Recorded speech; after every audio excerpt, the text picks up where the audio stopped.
Welcome back to our channel. So present నేను కేబీహెచ్పి Netaji park opposite రోడ్లో ఉన్నా. అసలు ఇది రోడ్ అనాలా, లేదంటే కాలనీ రోడ్ అనాలా, లేదంటే హాస్టల్ లేన్ అనాలా నాకైతే అర్థమవుతుంది. మీరే చూడండి ఒకసారి. ఇన్ జనరల్గా ఎవరైనా ఇల్లు ఉంది అని అంటే వాళ్ళ ఇంటి పేరో లేదంటే వాళ్ళకి నచ్చిన దేవుడి పేరుతో నిలయం అని రాసుకుంటారు. కానీ ఇక్కడ నిలయాలు ఇంటి పేరు లేడ కనిపించాయి. ఎక్కడ చూసినా కూడా మెన్స్ పీజీ లేదంటే విమెన్ పీజీ, ఈ హాస్టల్ ఆ హాస్టల్. ఇక ఇప్పుడు నేను వాళ్ళ హాస్టల్లో పేర్లు చెప్తే అది అడ్వర్టైజ్ చేసినట్టు ఉంటుంది. అందుకనే పేర్లు చెప్తలేను. అడుగు గడుగున హాస్టళ్ళు, అడుగు తీసి అడుగు పెట్టంగానే ఖచ్చితంగా హాస్టల్ తప్ప ఇంటి పేరు కనిపించదు, ఇంట్లో కూడా కనిపించారు. అట్లాంటి పరిస్థితి ఉంది. సో చెప్పడానికే ఇక్కడ ఉండే రెసిడెన్షియల్స్ పడుతున్న ఇబ్బందులు ఏందని చెప్తాం. ఎందుకు తెలుసా? ఈ హాస్టల్ ఉండడం వల్ల ఏం ప్రాబ్లమ్స్ ఉంటాయి, ఏమైతుంది ఉంటే అని అనుకుంటారు కదా. ఉంటే ఏమైతుంది అనేది ఇప్పుడు మీకు చూస్తుంటారు. ఇప్పుడు ఇది ఉంది కదా, ఇన్ జనరల్గా ఇది ఒక రెసిడెన్స్ అని అనుకుందాం. ఇదంతా ఒక రెసిడెన్స్ ఏరియా ఉన్నప్పుడు ఇన్ని గనం వెహికల్స్ మనకు కనిపించవు. ఉన్న వెహికల్స్ రెంటర్స్ ఉంటే లోపల పార్క్ చేసుకుంటారు, లేదంటే బయట పార్క్ చేసుకుంటారు. ఇన్ని వెహికల్స్ నడుమ ఒక్క ఎమర్జెన్సీ ఎవరికైనా ఏమైనా అయింది అని అనుకోండి, అసలుకి ఇక్కడ అంబులెన్స్ వచ్చే పరిస్థితి ఉంటుందా? సరే, ఓకే, అంబులెన్స్ పక్కన పెడదాం. అండ్ ఇన్ కేసు ఒక డ్రింకింగ్ వాటర్ రాలేదు, ఇక హైదరాబాద్లో డ్రింకింగ్ వాటర్ సంగతి నేను స్పెషల్గా చెప్పాల్సిన పని లేదు. ఎప్పుడు వస్తుందో ఎప్పుడు పోతుందో తెలియదు, వచ్చిన ఎంతసేపు వస్తుందో తెలియదు. సో అట్లాంటి టైంలో ఎవరైనా ఒక వాటర్ ట్యాంక్ తెప్పించుకుందామంటే అసలు పాసిబిలిటీ అవుతుందా? పోనీ అది కూడా ఓకే, ఏదో చిన్నగా ఓ మన్మరాళ్ళదో లేదంటే పిల్లలదో ఏదైనా చిన్న ఫంక్షన్ చేసుకోవాలి అని అంటే బయట ఒక చిన్న టెంట్ వేసుకోవాలన్నా లేదు, అట్లీస్ట్ ఒక గెస్ట్ వస్తున్నారు అన్న బయట రిసీవ్ చేసుకునే పరిస్థితి ఉంటుందా? 100కి 0% ఉంది అది హాస్టల్స్ ఉండేది. ఇది నేను చెప్తున్న మాట కాదు, ఇక్కడ చూస్తుంటే అర్థమవుతున్న సిచ్యువేషన్. ఇక్కడ ఉండే రెసిడెన్షియల్స్తో మాట్లాడదాం. నేను చెప్పేవి కొన్నే, కానీ వాళ్ళు పడుతున్న ఇబ్బందులు కనీసం కంటి మీద కునుకు లేకుండా ఉంటుంది. ప్రశాంతంగా పడుకుంటే మధ్యరాత్రి ఉలికి పడే సిచ్యువేషన్స్. సో సార్ ఏంటి, ఎన్ని ఇయర్స్ నుంచి ఉంటున్నారు ఇక్కడ మీరు? అసలు నేను 30 సంవత్సరాల నుంచి ఇక్కడ ఉంటున్నాను. ఎవరిని కదిపినా 30 ఇయర్స్ ఇండస్ట్రీ చెప్తున్నారు. 93 నుంచి నేను 32-33 ఇయర్స్. సో ప్రశాంతంగా ఉండే మీ రెసిడెన్సీ ఏంటి ఇట్లా అయిపోయింది అసలు? ఇదంతా day by day change of population, అదొకటి. ఒకప్పుడు ఇక్కడ కొన్ని హాస్టల్స్ ఉన్నప్పుడే ఈ హాస్టల్స్ వాళ్ళంతా మేము అప్పుడు కంప్లైంట్ చేసినప్పుడు ఇక్కడ టెంట్ వేసి అప్పుడు ఎంపీ సత్యనారాయణ రావు ఉండే, సర్వ సత్యనారాయణ, ఆయన వచ్చి వేసి అన్ని హాస్టల్స్ గురించి అడ్రస్ చేసి పబ్లిక్ గురించి అడ్రస్ చేసి ఏమన్నాడంటే, మరి మీరు ఓనర్స్ చెప్తున్నారు సరే, ఈ చదువుకునే బిడ్డలు ఎక్కడ ఉండాలి, ఉద్యోగం చేసే బిడ్డలు ఎక్కడ ఉండాలి, కానీ వాళ్ళ కొరకే ఈ పీజీ హాస్టల్స్, వాళ్ళని బ్రతకనియాలి, మనం బ్రతుకుదాం అని అప్పుడు చెప్పాడు ఒక లీడర్. ఇది ఎప్పుడంటే దాదాపు ఒక 15 ఇయర్స్ బ్యాక్ ఆయన పీరియడ్లో. అంటే లీడర్స్ ప్రమేయం లేకుండా ఈ హాస్టల్స్ తెరవడం లేదు, చాలా క్లియర్గా కనిపిస్తుంది. క్లియర్గా. ఇంకొక పాయింట్, ఒకప్పుడు హాస్టల్స్ అనేవారు. హాస్టల్స్ అంటే అదేంటో కొంచెం ప్రాపర్టీ ట్యాక్స్లో ట్యాక్స్ వేసేవాళ్ళట. దాన్ని నేమ్ చేంజ్ చేశారు, పీజీ మెన్స్ హాస్టల్ అన్నాడు. పీజీ మీన్స్ క్లారిఫికేషన్ ఏంటంటే పేయింగ్ గెస్ట్. ఉదయం వస్తాడు సాయంత్రం పోతాడా అతను? కాదు కదా, పేయింగ్ గెస్ట్ అట. దీన్ని క్లారిఫై చేయడం వల్ల వాళ్ళకి ఏంటి, మరి వాళ్ళకు ట్యాక్స్ తగ్గుతుందా ఏందో అర్థం కాదు. మరి ఆ నేమ్ అయితే అన్నీ చేంజ్ అయింది, పీజీ పీజీ పీజీ. నేను అసలు తెలిసి ఉండు కదా అప్పుడు మొదలు ఏమనుకుందంటే, అరే పీజీ అంటే ఏంటి, పోస్ట్ గ్రాడ్యుయేటా అనుకునేవాడిని. కానీ తర్వాత క్లారిఫై చేసుకున్నాం, ఇంత ఇచ్చి ఈ రోజు వరకే అనుకో పేయింగ్ గెస్ట్ అంటే పూట కూల ఇల్లు ఉంటాయి చూడండి, అలాంటిది దాని అర్థం.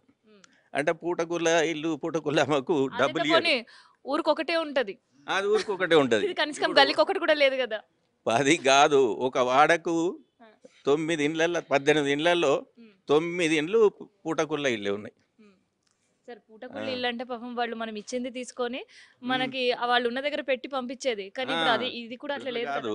వీళ్ళు ఒక 10,000 వసూలు చేసి 2,000 అన్నం పెడుతున్నారు వాళ్ళు.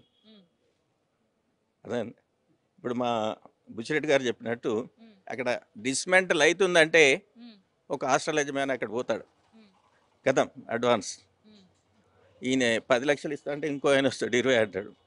అక్కడ కూడా బేరం, మొత్తం మీద ఎక్కువ ఇచ్చిన వానికి ఈ ఓనర్ ఇస్తాడు. ఆయన ఇచ్చిన తర్వాత ఇక అక్కడ నుంచి స్టార్ట్ అవుతుంది బిల్డింగ్. అంటే బిల్డింగ్ బిల్డర్ని ఆయన మాట్లాడతాడు, మధ్యన ఏది ఈ అధికారులు ఉంటారు కదా, అధికారులకు మధ్యన మీలాంటి విలేకరుల మధ్యన ఒక సహోద్యోగుడు ఉంటాడు, మీడియేటర్. వీళ్ళందరినీ వాళ్ళందరికీ ఇంత అవుతుంది, లంసమ్ అని మాట్లాడుకుంటారు. మాకు అన్నీ అర్థమవుతుంది. అంటే మాతో నేను చెప్పారనుకోండి, మాకు తెలిసిందే. అరే ఎట్లా వీళ్ళందరూ కళ్ళు మూసుకుంటారా ఏంటి అని అట్లా అనుకుంటే కాదు. వాళ్ళు మీడియేటర్గా ఉండి ఎవరికి ఎంతెంత అందజేయాలని అందజేసి బిల్డింగ్ విత్ఇన్ ఎంత 5 monthsలో చేతికి వచ్చేస్తుంది. వచ్చేసి కథం ఓపెనింగ్ అయిపోతుంది. ఇప్పుడు సార్ చెప్పినట్టు ఆ ఓనరు గృహప్రవేశం చేయడు, ఈ హాస్టల్ పెట్టి ఆయనే గృహప్రవేశం చేస్తాడు. మళ్ళీ వాళ్ళందరి హాస్టల్ వాళ్ళని పిలుచుకుంటారు. యూనిటీ వాళ్ళ అసోసియేషన్ ఉంది కదా, ఆ విధంగా నడుస్తుంది. సరే ఇక్కడ అందరికి హాస్టల్స్ ఉంటే ఏమవుతుంది, వాళ్ళు బతుకుతారు వీళ్ళు బతుకుతారు కదా అని ఒక వర్డ్ చాలా ఈజీగా చెప్పేస్తున్నారు. నిజంగా అది చాలా ఈజీయేనా? ఇక్కడ చాలా ఎంత బాధాకరమైన విషయం ఆ విషయం చెప్పడం కాదు. వాళ్ళు బ్రతకడం అంటే ఉద్యోగస్తులు, దాంట్లో వాళ్ళు జాబ్ చేసేవాళ్ళు, వానపల్లి వాళ్ళు చేసేవాళ్ళు పుడుతుంటే పర్వాలేదు. స్టూడెంట్స్ అంటే చదువు కొరకుంటున్నారు, వాళ్ళకి పర్వాలేదు. కానీ కొంతమంది ఏది వాళ్ళు ఏం పని లేకుండా ఉద్యోగం కొరకు వచ్చిన వాళ్ళు ఇక వేరే వాళ్ళు ఉంటారు కదండి, వాళ్ళు వచ్చినప్పుడు దాన్ని వాళ్ళతోనే రకరకాల సమస్యలు ఎదురవుతున్నాయి కాలనీ వాసులు. ఏంటి సార్ ఏం సమస్యలు వాళ్ళతో? ఏం సమస్యలా ఏంటి, అసాంఘిక కార్యక్రమాలు. అది ఇప్పుడు ఈ లైన్ ఎంబడి చూస్తుంటాం, ఆడపిల్లల్ని ఎంబడేసుకొని ఒక్క బాయ్ 3 ఆడపిల్లలు వస్తారు, అదే అసాంఘిక కార్యక్రమం. మళ్ళీ అట్లా భుజాలను చేతులు వేసుకొని వాడు ఎట్లా వస్తారు, ఇంకా 2 మగపిల్లలు ఉంటే మధ్యన ఒక అమ్మాయిని వేసుకొని బైక్ మీద వస్తుంటారు. అంటే మా ఏజ్ గ్రూప్ వాళ్ళకి చూస్తుంటే అట్లా అనొచ్చు, కానీ ఈ ఏజ్ వాళ్ళకు కావచ్చు, కానీ ఇంకోరు మంచిగా ఉండే వాళ్ళకు మాత్రం అదొక చెడ్డ.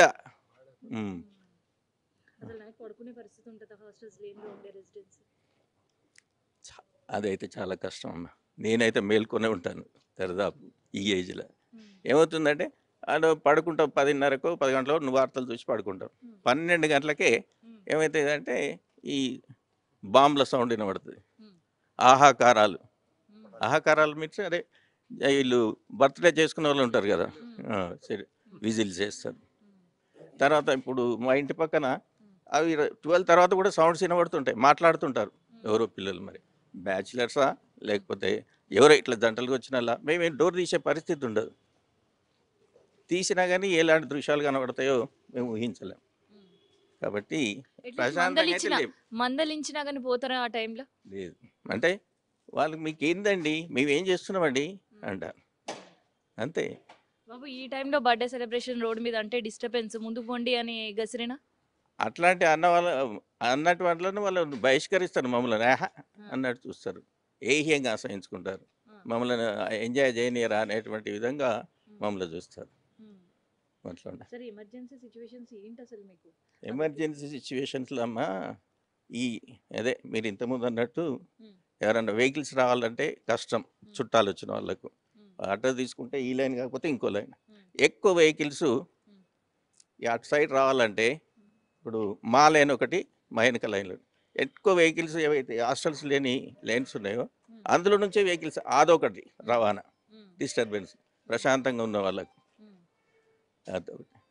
సో కనీసం మనం ఇల్లు కట్టుకున్నప్పుడు ప్రశాంతంగా ఉండాలంటే పవర్, లేదంటే వాటర్, శానిటేషన్, ఇవే మెయిన్గా మనం చూసుకుంటాం అట్లీస్ట్. సో వాటికి సంబంధించి ఎట్లా ఉంది అసలు హాస్టల్స్ వచ్చిన తర్వాత? హాస్టల్స్ వచ్చినాక ఇప్పుడు ఏమైపోయిందంటే సరే శానిటేషన్ కొంత ప్రాబ్లం వస్తుంది. అప్పుడు ఈ మధ్య లైన్ లేనప్పుడు ప్రాబ్లం ఎక్కువ ఉండేది, మధ్య లైన్లు వచ్చినాక శానిటేషన్ ప్రాబ్లం తగ్గింది, వాటర్ కూడా ఇంప్రూవ్ అయింది. అది ఒకటి డ్యూ టు మన అసోసియేషన్స్ వాళ్ళ రిప్రజెంటేషన్ వల్లనే. వాళ్ళ దగ్గర కూర్చోవడం, ధర్నాలు చేయడము, మెయిన్ ఎండి వరకు పోవడము, ఇవన్నీ సంప్రదించిన తర్వాతే వాటర్ పెరిగింది. దానివల్ల ఏమవుతుంది, ఈ హాస్టల్స్ ఉండే రెసిడెంట్స్ కూడా సరిపోతున్నాయి. ఇక వాళ్ళలో కొంతమందికి ఏంటంటే ఇప్పుడు రెసిడెంట్స్కి ఎవరైనా వాటర్ ట్యాంకర్ తెప్పించుకోవాలి మాత్రం ఇబ్బంది అవుతుంది. ఈ వెహికల్స్ ఉండడం వల్ల మేము రామ్ అంటారు. అదే హాస్టల్ యజమానులకు వాళ్ళు తప్పకుండా వస్తారు. ఎందుకు డబ్బులు ఎక్కువనా? డబ్బులు ఎక్కువనే వాళ్ళు, అది కమర్షియల్ వస్తుంది వాళ్ళకి. మనకేమో రెసిడెంట్స్కి ఏమొస్తుంది అంటే 550కి, వాళ్ళకి 850 అనుకుంటా కమర్షియల్. దాని కొరకు వాళ్ళు వచ్చేస్తారు. మొత్తం మీద వాటర్ ఫెసిలిటీ ఉన్నది, కరెంటు ఫెసిలిటీ ఉన్నది, రోడ్డు రవాణా ఫెసిలిటీ ఉన్నది, ఇది మెట్రో దగ్గర. కాబట్టి ఈ ఫేజ్ 1 and 2లో మాత్రం ఎక్కువ హాస్టల్స్ వెలిసినాయమ్మా, అది మెయిన్ కారణం. అంటే ఇక్కడ హాస్టల్స్కి కంఫర్టా రెసిడెన్షియల్కి కంఫర్టా అది చెప్పలేదు మీరు. హాస్టల్స్కే అన్ని కంఫర్ట్ ఫెసిలిటీస్ అయింది. ఉన్నాయని చెప్పారు, ఆ. అది రెసిడెన్షియల్కి కంఫర్టా లేదంటే హాస్టల్స్కి కంఫర్టా? హాస్టల్స్కే కంఫర్ట్ ఉన్నది మొత్తం. మరి హాస్టల్సే గవర్నమెంట్ వాళ్ళు కట్టేస్తే సరిపోతుంది. ఇప్పుడు యూనివర్సిటీలో హాస్టల్స్ ఎట్లా కడతారో అట్లా. ఆ, ఇంకొకటి ఈ హాస్టల్స్ అడ్వైజ్మెంట్స్ కొరకు మా పార్క్ ఒకటి దోహదం చేస్తుంది. ఎట్లానండి, ఇప్పుడు ఎక్కడన్నా చెరువు దగ్గర ఇల్లు కట్టి అడ్వర్టైజ్మెంట్ చేస్తారు చూడండి, అపార్ట్మెంట్స్ ఏంటి ఆ, ఏమంటారు దాన్ని, లేక్ వ్యూ పాయింట్. ఇప్పుడు పార్క్ వ్యూ పాయింట్ అంటే అడ్వర్టైజ్మెంట్ చేస్తున్నారు. మీకు మంచి పార్క్ వ్యూ గాలి, పాయింట్ ఎందుకు సార్ హాస్టల్? హాస్టల్స్కి మంచి గాలి వస్తుంది, మీకు చెట్లు ఉన్నాయి, గాలి వస్తుంది, వెలుతురు వస్తుంది, ఇట్లా ఇవి చెప్తున్నారు. సార్ మీరు ఎన్ని ఇయర్స్ ఉంటున్నారు? నేను 30 years అయిందమ్మా. సో అందరు 30 ఇయర్స్ అందరు అనుకున్నారా ఒకసారి ఇక్కడికి వచ్చినప్పుడు అసలు కాలనీకి? లేదమ్మా, ఉమ్. అనుకోలేదు. అనుకోలేదు. అనుకున్నాం మేము. అవునా? మీదికి చూస్తే పుల్లల బిల్ల ఉండేవి ఆ. లేకుండా అప్పుడు. అసలు ఇప్పుడు ఆ పిల్లల డబ్బులు కనిపిస్తున్నాయి ఎక్కడైనా చూస్తే? పిల్లలు లేదమ్మా, మావి కనపడుతున్నాయి, మాకు కనపడతలేవు. హాస్టల్ వాళ్ళకు మేము వ్యతిరేకం కాదు. రెండవది ఏంది, వాళ్ళు ఎట్లయితే డబ్బులు ఏదో విధంగా జీవనోపాధి ఎట్లా చేసుకుంటారో వాళ్ళ దాంట్లో ఉన్న పిల్లలు కూడా వాళ్ళని కూడా స్ట్రిక్ట్గా ఇంప్లిమెంట్ చేసుకొని వాళ్ళకు కూడా కొంచెం క్రమశిక్షణ చేసుకుంటే మంచిది. అవతల వాళ్ళకి ఇబ్బంది కలిగిపోతే వాళ్ళ మీద కంప్లైంట్ చేసే అధికారం ఎవరికి ఉండదు. అవి కంప్లైంట్ ఎందుకంటే ఎవరికన్నా ఇబ్బంది కలిగితేనే ఎవరైనా పాయింట్అవుట్ చేయగలుగుతారు.